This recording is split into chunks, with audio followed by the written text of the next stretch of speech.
Isteri leka bermain telefon, WhatsApp, FB, game, tak layan suami. Bila suami tegur, merajuk, tidur di ruang tamu. Itulah zaman moden. Nah, isteri duk layan Facebook. Pada tengok muka laki, baik tengok posting-posting kawan-kawan Facebook.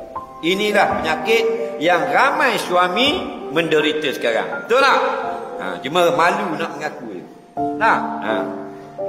Dalam kereta, kita bawa kereta nak temam cakap, dia duk tengok Facebook. Di rumah, di ruang tamu, dia duk WhatsApp, kawan-kawan WhatsApp. Di dapur, dia Instagram. Kita naik atas tidur, atas katil nak tidur, dia duk peluk batang kolek sambil tengok status-status terbaru kawan-kawan dia. Tak tengok laki dia. Faham? Isteri solehah, dia nak pegang telefon, dia minta izin suami dia. Nak tidur, minta izin.